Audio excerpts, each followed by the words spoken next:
حضرت بلال رضی اللہ تعالیٰ عنہ کو حضور صلی اللہ علیہ وآلہ وسلم سے بہت محبت تھی۔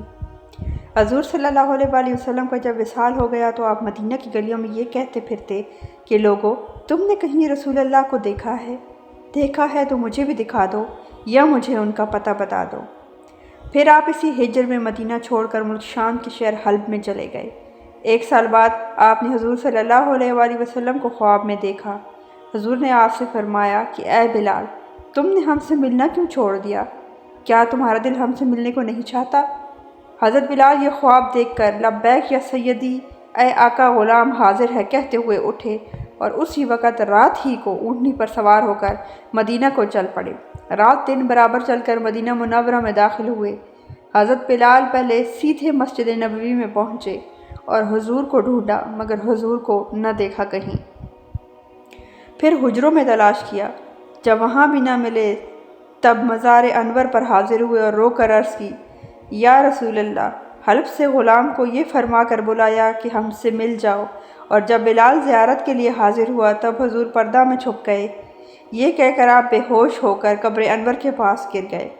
بہت دیر میں آپ کو ہوش آیا تو لوگ قبر انور سے اٹھا کر باہر لائے۔ اسی عرصہ میں بلال کے آنے کا سارے مدینہ میں غل ہو گیا کہ آج رسول اللہ صلی اللہ علیہ وآلہ وسلم کا مؤذن بلال آئے ہوئے ہیں۔ سب نے مل کر بلال سے درخواست کی کہ اللہ کے لیے ایک دفعہ وہ اذان سنا دو جو رسول صلی اللہ علیہ وآلہ وسلم کو سناتے تھے۔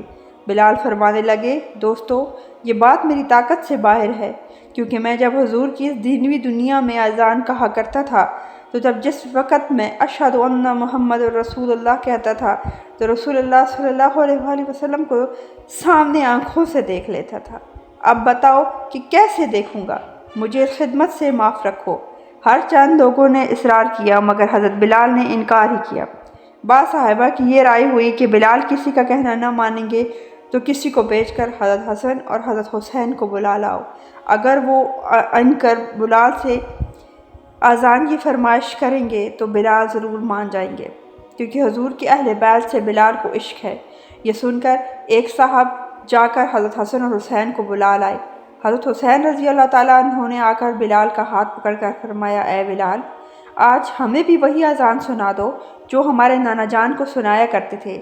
حضرت بلال نے امام حسین کو گود میں اٹھا کر کہا، تم میرے محبوب کے کلیجے کے ٹکڑے ہو، نبی کے باغ کے پھول ہو، جو کچھ تم کہو گے منظور کروں گا، تمہیں رنجیدہ نہ کروں گا کہ اس طرح حضور کو مزار میں رنج پہنچے گا۔ اور فرمایا، حسین مجھے لے چلو، جہاں کہو گے اذان کہہ دوں گا۔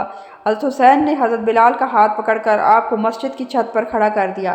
بلال نے اذان کہنا شروع کی، اللہ اکبر۔ مدینہ منورہ میں یہ وقت غم اور صدمہ کا وقت تھا۔ حضور صلی اللہ علیہ وآلہ وسلم کو وصال فرمائے ہوئے ایک زمانہ ہوا تھا۔ آج مہینوں کے بعد اذان بلال کی آواز سن کر حضور کی دینوی حیات مبارکہ کا سماں بن گیا۔ بلال کی آواز سن کر مدینہ منورہ کی بازار گلی کوچوں سے لوگ آ کر مسجد میں جمع ہوئے۔ ہر ایک شخص گھر سے نکل آیا۔